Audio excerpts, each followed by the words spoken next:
Salam alaikum les amis, j'espère que tout le monde va bien. Le retour tant attendu du coach national Jamal Belmadi, où on l'a vu, entendu parler pendant sa conférence de presse. Beaucoup de choses ont été dites, beaucoup de choses ont été relevées, pas mal de questions. Il y en a quelques questions qui étaient pertinentes et d'autres moins. Voilà. Bon, personnellement, je voulais donner mon avis en tant que simple supporter de l'équipe nationale d'Algérie. Cette équipe qu'on aime tous, cette Algérie qu'on aime tous aussi. Donc on a bien attendu cette conférence de presse. On était tous curieux d'entendre, d'écouter les propos du coach Jamel Belmadi, surtout par rapport à tout ce qui s'était passé, notre élimination de la Coupe du Monde, le dossier FIFA. Bon, moi personnellement, le cas Riyad Mahrez, comme il a dit le coach Jamel Belmadi, où j'étais d'accord avec lui, c'était un non-événement. C'est-à-dire, c'est tout à fait normal. Mahrez, le joueur, il a fait une saison, il a disputé beaucoup de matchs. C'est clair qu'il était épuisé. Il voulait avoir un petit peu un break. Moi, personnellement, en tant que supporter, ça ne me pose aucun problème, mais je vois pas où est-ce qu'il est le problème par rapport à ça. C'est un joueur de l'équipe nationale. Certes, c'est le capitaine. Certes, c'est un joueur emblématique de notre équipe. Mais son absence, personnellement, je ne pense pas qu'elle va avoir beaucoup d'influence sur notre équipe, sur notre équipe qui est censée être en construction déjà. Donc, ce qui fait, c'est peut-être que la bonne occasion pour donner la chance à d'autres joueurs qui pourront briller et par la suite, ils pourront arracher leur place dans l'équipe type. Donc, c'est un mal pour un bien. Et puis la polémique, il est parti au Maroc, il n'est pas parti. Sincèrement, pour ma part, je trouve que c'est du n'importe quoi. Pour des gens qui sont en train de critiquer pour critiquer. C'est un joueur, c'est un être humain d'art, c'est un citoyen, hein. Il a, il a le droit d'aller en vacances là où il veut, surtout après la saison qu'il a passée, etc. Notre élimination et tout ça. Je pense qu'il a dû avoir un sacré coup pour son moral. Donc c'est des vacances bien méritées. Fermeture de la parenthèse. Donc pour revenir au coach Jamal Belmadi, comme je l'ai dit, on attendait avec impatience sa conférence de presse. Moi j'avais vraiment envie de l'écouter. J'avais vraiment envie d'entendre ce qu'il avait à dire, surtout après la fameuse histoire du dossier lourd, de la FIFA, de Gassama, tout ce qui a été dit et écrit sur le sujet. Et je dois avouer que j'étais un petit peu déçu, hein. J'étais un peu déçu par les propos du coach, où je ne l'ai pas senti qu'il était percutant, il n'a pas parlé ouvertement et clairement. Je suis resté sur ma faim. Je m'attendais à ce qu'il nous donne plus de détails, qu'il explique les choses en profondeur, qu'il nous illumine un petit peu, parce qu'on était dans le flou. On a écouté un peu tout et n'importe quoi. Donc, je m'attendais à ce qu'il vienne, il s'assoie, il nous parle et il nous explique les choses bien au calme.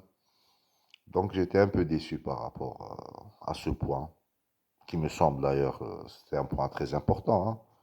C'est-à-dire, toute l'équipe, tous les supporters de l'équipe nationale avaient un engouement très important par rapport à cette affaire. Donc, j'ai vu qu'il a parlé de ça brièvement. Il n'a pas vraiment donné de détails supplémentaires par rapport à ce qu'on savait déjà. Donc, je trouve ça un peu dommage. Bah, je me réfère surtout à ses déclarations. Lorsqu'il est passé sur les ondes de RMC, il avait dit Gassama et tout, quand il sera devant la FIFA, on a un dossier lourd, etc. J'aurais aimé avoir plus de détails par rapport à ce qu'il appelle d'aussi lourd. Peut-être qu'il a été induit en erreur, peut-être qu'il a parlé sous les feux de la colère, ou je ne sais pas, hein. En tout cas, on aurait aimé qu'il nous détaille un peu plus par rapport à ce sujet-là. Un autre point que j'ai pas aimé, c'est-à-dire, il nous a pas vraiment donné des explications par rapport à notre échec. On peut dire ça maintenant, hein, que c'était un échec, notre qualification mondiale. C'est-à-dire, par rapport à l'échec de la Coupe d'Afrique des Nations et par rapport à notre élimination, on a eu deux échecs importants dans un laps de temps très court. Et on voulait découvrir les raisons, on voulait avoir des explications en tant que supporter, parce qu'on a tous parlé, on a tous eu nos théories, etc. Mais le premier concerné, c'est le coach Jamel Belmadi, c'est lui qui a la clé de notre équipe nationale. Donc je pense que moi, ce que je comprends pas avec Jamel Belmadi, moi je vais le dire clairement, hein, ce qui m'ennuie avec le coach Jamel Belmadi, bon, attention, moi j'étais parmi les gens qui défendaient le coach, j'étais toujours parlé de manière objective, bien sûr, hein, mais j'ai pris la défense de Jamel Belmadi parce que j'estimais qu'il faisait du bon travail, etc. Mais le problème, il y a un problème récurrent qui se répète à chaque fois avec Jamel Belmadi, c'est cette attitude ou ces réflexes de s'attaquer aux journalistes, de tout remettre. Les journalistes, ils sont pas de qualité, ils sont ceci, ils sont cela. Franchement, ça commence à devenir saoulant, ce vieux disque des journalistes. Les journalistes, et après, ils parlent ou ils parlent pas. Où est le problème, hein? Que- qui- Comment ils vont influencer? J'ai pas compris. Quelle est leur influence sur notre schéma tactique, sur les matchs, sur l'état de forme des joueurs, sur le choix des joueurs sélectionnés, etc. Les journalistes, comme dans tous les pays du monde, ils sont là pour commenter, pour poser des questions, que ce soit des questions pertinentes ou pas, c'est leur travail de poser des questions, et ça se passe comme ça partout dans le monde, hein. Partout dans le monde. On se rappelle bien une fois où Jabal Belmadi a une vidéo qui circule lorsqu'il était au Qatar, où il avait, comme ça, il s'en est pris un journaliste au Qatar, vous pouvez la regarder. C'est-à-dire ça, c'est universel, on sait très bien le travail des journalistes, parfois il est un peu sournois. Et c'est normal, c'est le jeu médiatique, c'est une machine. C'est-à-dire, c'est comme les plateaux télévision, Kadhafi, etc.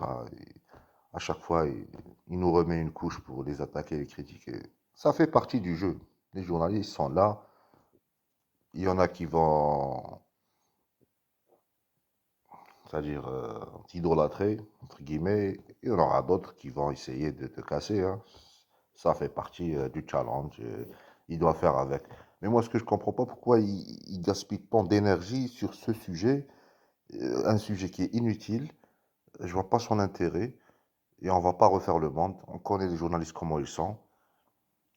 Et puis, quelle est l'importance de ce genre de clash?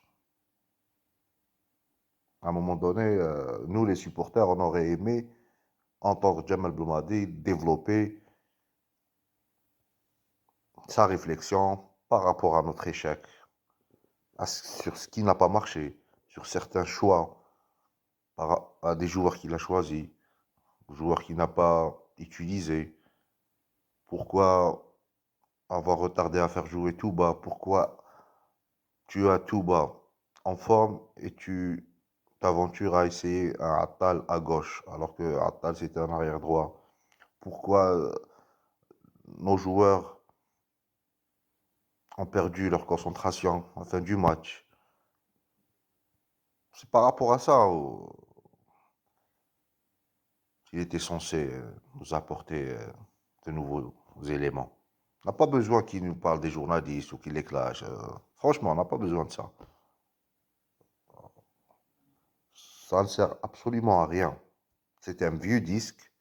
Au début, ça nous faisait rire, ou voilà, c'était des événements quand ils venaient, ils clashaient les journalistes et tout, mais là, ça commence à devenir ennuyeux. J'étais un peu déçu, pour ne pas vous cacher, je suis encore un peu déçu. J'ai encore du mal avec cette élimination de la Coupe du Monde. Deux Coupes du Monde que l'Algérie rate, c'est beaucoup. Euh, cette Coupe du Monde, on devait y aller. Euh, on avait les joueurs, on avait tout.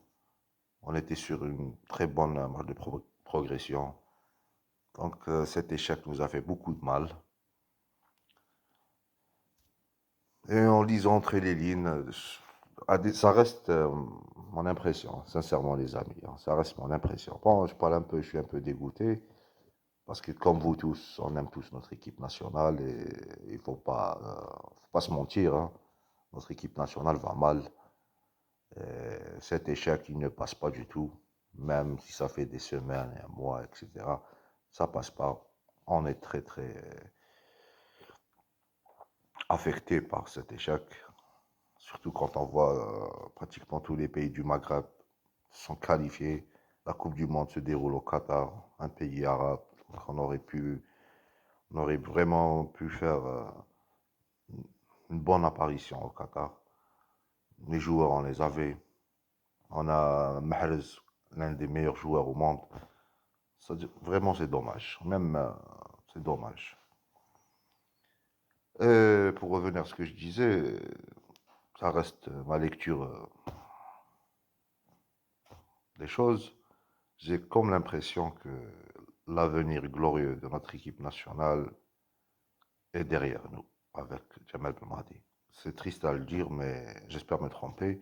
Mais j'ai comme une impression que la belle page d'histoire écrite avec notre équipe nationale sous Jamal Belmadi, je pense que c'était en 2019. J'ai l'impression que Jamal Belmadi, il n'est plus le maître à bord. Il m'a paru incertain. La manière dont il parlait de Delors, de Mahrez, etc., je ne le voyais pas comme le commandant du navire. Franchement, hein, je pense que peut-être qu'il est affaibli, ou il est très affecté par ces échecs-là. Mais j'ai comme l'impression que Jamal Belmadi ne maîtrise plus